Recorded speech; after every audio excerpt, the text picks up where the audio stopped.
Je vous parle d'un temps que les moins de 20 ans ne peuvent pas connaître. Ah bah si. Ah bah si, en fait, ils peuvent connaître. Ils peuvent connaître. Parce que les gens qui ont 20 ans aujourd'hui, en fait, ils en avaient 10 lorsque le premier iPhone est sorti. Donc ils avaient 10 ans. Or 10 ans, c'est quand même l'âge auquel on s'intéresse déjà, ou on commence à s'intéresser à la technologie, même si c'est qu'à travers simplement les jeux vidéo. Et qu'on le veuille ou non, qu'on aime Apple ou pas, qu'on soit un fanboy ou un hater de n'importe quelle marque, on peut dire ce qu'on veut, c'est quand même eux qui ont révolutionné la téléphonie mobile il y a 10 ans avec l'iPhone. Et si ça se trouve, le premier téléphone que les jeunes de 10 ans ont eu, c'était déjà un smartphone, quelle que soit la marque. La différence majeure avec moi, vénérable ancêtre de 34 ans, génération 83, forever the best. Les gens de mon époque ont pu vivre et se rendre compte de toute une série de bouleversements technologiques sur les dernières années. Pour les plus jeunes d'entre vous qui regarderont cette vidéo, essayez de vous rendre compte que j'ai grandi dans un monde où Internet n'existait pas. Ouais, je sais, ça paraît délirant. La première fois que je suis allé sur Internet, j'avais 19 ans. C'était avec un modem 56K qui faisait du bruit quand il se connectait à Internet. Et si par malheur, le téléphone de la maison avait la malchance de sonner pendant qu'on essayait d'accéder à une page, ça coupait la connexion. Ce que je vous dis là doit vous paraître totalement aberrant. Bon, c'est bien beau ton petite histoire là, mais quel est le rapport avec le Note 8 que t'as dans le titre là, parce que tu nous balades là? Eh bien, le rapport que ça a, c'est que, de mon point de vue, j'ai pu voir toute une série de successions de nouveautés et de révolutions technologiques, que ce soit l'arrivée d'Internet, l'arrivée des téléphones portables, l'arrivée des smartphones, puis après l'arrivée de tout ce qui est venu avec, c'est-à-dire la 2G, la 3G, la 4G, etc. Et chaque étape a apporté son lot de révolutions. Mais ça, vous ne pouvez pas forcément vous en rendre compte. Parce que quand vous aviez 10 ans, la 3G, ça existait quasiment déjà, en fait. Si on regarde bien. Donc, je suis capable de me rendre compte de ce qui a changé, de ce qui va peut-être encore changer après, voire peut-être même de ce qui ne changera plus par la suite. Ça fait réfléchir. Ah oui, donc en fait, c'est bien ça, tu nous baladais depuis le début. Bon, soyons clairs, en fait, cette vidéo va parler du Note 8, mais elle va pas parler vraiment du Note 8 en tant que tel, ou en tant qu'objet à part entière. Le Note 8, il va surtout me servir de bouc émissaire pour venir étrangler les marques qui nous font avaler des choses invraisemblables depuis des années, à coup de amazing, wonderful, this feature is a game changer. Yeah! Oui, donc en fait, si, tu nous balades depuis le début. Non, pas vraiment, tu vas voir où je veux en venir. Patiente un petit peu, patiente un petit peu. Honnêtement, j'aurais même pu attendre quelques semaines de plus et faire cette vidéo en vous parlant de l'iPhone 8 plutôt que du Note 8. Parce que ça aurait été peut-être même encore plus pertinent et encore plus symbolique, puisque la fameuse iPhone 8, pour lequel la planète entière est en train de s'enflammer, va venir célébrer les 10 ans de l'iPhone, justement. Les 10 ans de l'appareil qui a vraiment apporté une révolution au monde de la téléphonie, qui a transformé nos vieux téléphones moisis en smartphones. Et finalement, c'était le dernier appareil en date qui a proposé une telle révolution. Mais vraiment, la présentation à New York, il y a quelques jours, du Galaxy Note 8, m'a vraiment donné la sensation que le concept même du smartphone tel qu'on le connaît aujourd'hui arrive vraiment à bout de souffle. Soyons aussi clairs sur un point. J'aime mon téléphone, hein, même si je vais le démonter pendant la vidéo. Mais je l'aime, mais je le déteste tout autant pratiquement, parce que sur ces 10 dernières années, j'ai l'impression que c'est lui qui a pris le contrôle de ma vie, plutôt que lui qui vient me servir dans ma vie à moi. Je sais pas si vous me suivez. En fait, il y a 10 ans, à l'époque de la sortie du premier iPhone, je l'ai acheté. C'est l'époque où je commençais à bosser, j'avais quelques sous, et je me suis fait un petit craquage comme ça, allez, vas-y, je me paye l'iPhone, ça a l'air d'être super top. Et c'était tellement super top qu'en fait, depuis, je n'ai eu que des iPhones. Et aujourd'hui, quand même, je me lasse des produits de la pomme. Et l'année dernière, j'étais déjà motivé pour me prendre le Galaxy Note 7 en remplacement de mon iPhone 6.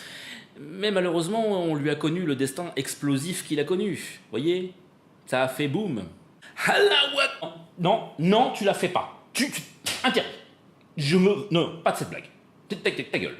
Ta gueule. Donc c'est vous dire si en fait j'attendais cette année avec une certaine impatience, parce que n'ayant pas pu m'acheter le Note 7 l'année dernière, je comptais bien m'acheter le Note 8 cette année. Mais je crois malheureusement que je vais encore passer mon tour cette année, parce que finalement, je me suis enfin rendu compte que le concept même de tous les téléphones que nous avons aujourd'hui arrive complètement en bout de course, et le Note 8 ne fait pas exception à la règle. En effet, ça fait déjà un petit nombre d'années qu'il n'y a plus que de petites évolutions sur les téléphones. J'attends bêtement une nouvelle révolution depuis quelque temps, mais j'ai enfin compris que ça servait à rien que j'attende. Les révolutions sur les téléphones tels qu'on les connaît aujourd'hui, c'est fini. Ce ne sont plus que des évolutions, pas plus. Alors, qu'est-ce que le Note 8 déjà? Bon, eh ben, on va résumer ça très facilement. Il y a beaucoup de gens qui vont vous expliquer que le Note 8, c'est un Galaxy S8 Plus avec 0,1 pouces d'écran en plus, un stylet et un double capteur photo. Ah oui, et j'oubliais, à plus de 1 000 euros. Voilà. Ça fait mal, hein, quand même. Donc finalement, on peut légitimement se demander, mais où est l'innovation dans tout ça? Nique sa mère.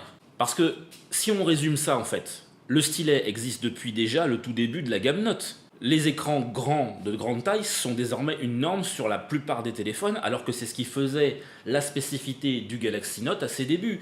Pour ce qui est du double capteur photo, Samsung fait vraiment partie des retardataires à avoir adopté cette technique-là sur ses flagships, sur ses smartphones haut de gamme. C'est du déjà vu, il n'y a plus d'innovation non plus. Voilà quoi. Où est l'innovation? C'est comme les écrans borderless. C'est en train de se répandre comme une traînée de poudre dans toutes les marques qui vendent des téléphones aujourd'hui. Demain, tous les téléphones seront borderless, de grande taille. And so what? Ça va devenir complètement normal, banal et courant. Alors, attention, le Galaxy Note 8 va probablement être un excellent téléphone. Faut pas me faire dire ce que je n'ai pas dit. Ça va même sûrement être l'un des meilleurs, voire le meilleur smartphone de l'année. Mais il n'a plus rien d'excitant. Alors qu'il y a quelques temps, un nouveau téléphone, mais j'attendais ça la bite à la main, tu vois. Mais attention, n'allez pas croire que je casse du sucre sur le dos de Samsung parce que c'est Samsung et parce que j'ai eu que des iPhones ces dernières années. Pas du tout, je pourrais dresser exactement le même tableau pour les iPhones successifs de ces 4 dernières années, 3 ou 4 dernières années, qui ont été d'ailleurs passablement critiqués pour leur manque d'innovation et leurs évolutions beaucoup trop timides. C'est d'ailleurs peut-être ce manque d'évolution qui explique la hype mondiale qui est en train de saisir la planète au sujet de l'attente qu'on a pour l'iPhone 8. Peut-être que c'est parce que justement il n'y a pas eu assez de nouveautés dans les dernières années que là on attend des vrais changements et des vraies nouveautés pour le futur flagship d'Apple. Ça pourrait expliquer les choses, mais est-ce qu'on pourrait aussi se demander si les marques ne font pas exprès de distiller les nouveautés au compte-gouttes dans le but de ralentir l'innovation et l'évolution de leurs produits? La question mérite d'être posée quand même. Mais pour en finir avec cet iPhone 8 que tout le monde attend, on sait déjà tout un tas de choses à son sujet. On sait qu'il arrivera avec un écran borderless. Ouais, ok, Samsung est déjà passé par là. Même des constructeurs chinois comme Xiaomi avec le Mi Mix sont déjà passés par là. Avec succès d'ailleurs. Et ça, ils le font très bien. Donc c'est du déjà vu. Il va arriver avec un double capteur photo. La belle affaire, c'est déjà en place depuis l'iPhone 7. Ils vont peut-être réussir à cacher le lecteur d'empreintes sous l'écran, quoique apparemment ça a l'air d'être très compliqué à faire. Ouais, ok, ça serait une nouveauté technologique intéressante, mais je vois pas en quoi ça va révolutionner la fonction, et cette fonction-là, elle existe déjà depuis des années. Donc non, vraiment, mis à part peut-être une évolution majeure du design, je vois vraiment pas ce qui justifie la hype mondiale au sujet de l'iPhone 8. I do not understand. Si on regarde un petit peu l'évolution des smartphones depuis ces 10 dernières années, on peut constater qu'il y a eu plusieurs phases en fait. À leur lancement, je me rappelle, l'iPhone n'avait même pas de magasin d'applications. L'App Store n'existait pas. Vous aviez juste le téléphone et puis démerdez-vous avec. Ensuite, il y a eu une phase où leur développement s'est accéléré avec justement l'amélioration des applications, donc qui ont étendu leurs possibilités et leurs fonctions, le développement du hardware qui les a rendus plus puissants avec plus de fonctions, éventuellement de nouveaux capteurs, etc., empreintes, reconnaissance faciale, etc. Enfin, il y avait vraiment des tas de trucs qui ont été ajoutés. Ensuite, il y a eu la phase où ils ont grandi en taille. Aujourd'hui, un téléphone, que ce soit un iPhone ou autre chose, ça fait rarement moins de 5 pouces. Donc c'est tous des grands téléphones aujourd'hui. Ensuite, il y a eu la phase d'arrivée des objets connectés, donc que ce soit votre réveil connecté, votre alarme connectée, votre montre connectée, votre bracelet d'exercice connecté, votre brosse à dents connectée, votre fourchette diététique connectée, tout ce que vous voulez, des tas d'autres choses qui ont transformé votre téléphone en une espèce de hub centralisateur de votre vie. Le point central de votre vie maintenant aujourd'hui c'est votre smartphone et ça touche même des domaines comme notre propre santé, donc c'est quand même quelque chose qui modifie notre rapport à l'objet. C'est du sérieux en fait maintenant aujourd'hui un téléphone. Et je pense aussi que c'est en partie pour ça que les gens sont aussi enflammés, aussi sérieux au sujet des téléphones. C'est parce que c'est vraiment devenu un objet central à nos vies à partir de ce moment-là. C'était même déjà presque le cas avant, mais encore plus maintenant finalement. Puis il y a une autre phase qui est en train de se dessiner, qui a commencé il n'y a pas très longtemps, où il y a une espèce de saturation qui s'est produite et il y a une forme de pseudo-décroissance où on commence à enlever légèrement des choses, comme par exemple le port jack sur le dernier iPhone 7 qui a disparu parce que les marques vont essayer de nous pousser à utiliser les objets un petit peu différemment. Attention, je ne suis pas en train de dire qu'elles ont tort ou qu'elles ont raison. J'ai été un des premiers à râler pour la disparition du port jack de l'iPhone, ce qui a en partie été l'une des explications pour lesquelles je n'ai pas acheté l'iPhone 7 et je suis resté sur mon ancien iPhone 6S. Mais voilà, on sent que l'évolution de l'usage va être la prochaine étape de développement des téléphones. Mais pour reprendre ce que je disais tout à l'heure, il n'y a plus de révolution maintenant. Plus aucun téléphone aujourd'hui ne fait ce qu'a fait l'iPhone il y a 10 ans, c'est-à-dire de proposer d'un seul coup un produit qui redéfinit, qui révolutionne la forme de l'objet, ses fonctionnalités et l'interaction avec les utilisateurs. Tout ça en un seul coup, en une seule fois et en un seul produit. Alors, est-ce que ça veut dire pour autant que ça y est, c'est fini, le marché est foutu, qu'il n'y aura plus jamais de révolution dans les téléphones? Non, assurément, il y a encore beaucoup de marge de manœuvre, mais vraiment, le format actuel arrive à bout de souffle.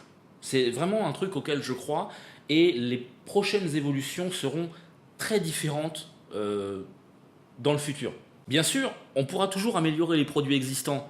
Les smartphones de 2017, eh ben, en 2018, ils prendront de meilleures photos, ils prendront de meilleures vidéos, ils auront plus de puissance de calcul, mais déjà aujourd'hui, les téléphones de 2017, les meilleurs de gamme, tous les S8, les G6, les iPhone 7S, enfin futur 7S ou futur 8, on ne sait pas, sont déjà aussi puissants que de petits ordinateurs portables d'entrée de gamme. Il ne va pas falloir encore attendre très très longtemps pour que ces appareils-là rejoignent en termes de puissance de calcul des ordinateurs plus haut de gamme. Ça va arriver, on le sait très bien. Si je devais jouer à Nostradamus et faire quelques prévisions sur le futur de ce que va devenir la téléphonie, enfin la téléphonie c'est très réducteur, le futur du smartphone, voici un petit peu comment ça devrait se passer selon moi. Déjà, dans un premier temps, je viens d'en parler, les téléphones atteindront des puissances de calcul telles qu'ils vont rejoindre la puissance des ordinateurs. Tant et si bien que, à partir d'un certain moment, ils seront capables de faire tourner de vrais systèmes d'exploitation à part entière. Que ça soit Windows, que ça soit macOS, que ça soit Linux, ou peut-être même le futur OS universel que prépare Google, qui s'appelle pour le moment Andromeda. Ils vont être capables de les faire tourner. Ça, on le sait déjà. Donc, après avoir grignoté le marché des appareils photo compacts en prenant de toujours meilleures photos, à force de devenir de plus en plus puissants, ils vont finir par grignoter le marché des ordinateurs portables. Ça me paraît être une évolution quasi incontournable. Par la suite, et on sait que ça va arriver sur le marché dans les 2 à 3 ans qui viennent, grand max, on va avoir les écrans pliables. Les écrans pliables, ça va redéfinir la forme de l'objet. Et ça, c'est déjà une énorme marche en avant.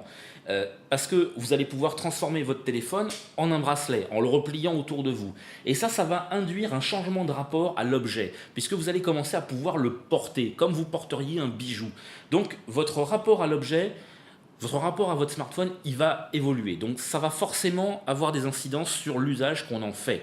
On va être en permanence en contact avec son appareil. Ça va devenir une fusion, quasiment. Ensuite, dans un futur un petit peu plus éloigné, je pense que les écrans qui seront devenus pliables d'ici là, eh ben, je pense qu'ils vont carrément disparaître, en fait. Ouais, des téléphones sans écran. C'est ma prédiction pour le futur. Je pense que les écrans seront tout simplement déportés. Avec une paire de lunettes de réalité augmentée ou type Google Glass, qu'en fait, votre téléphone, il restera dans votre poche tout le temps. Et que l'unité de calcul, le boîtier qui contiendra uniquement les composants électroniques, ne sera pas plus gros qu'un petit rouge à lèvres, par exemple. Et le display se fera sur une paire de lunettes ou alors avec un petit implant à poser comme une lentille sur vos yeux qui vont afficher les images du smartphone sur une surface de façon holographique, sur une paire de lunettes, sur un mur, sur à peu près n'importe quelle surface. De même que je pense que l'interface manuel va complètement disparaître aussi dans le futur.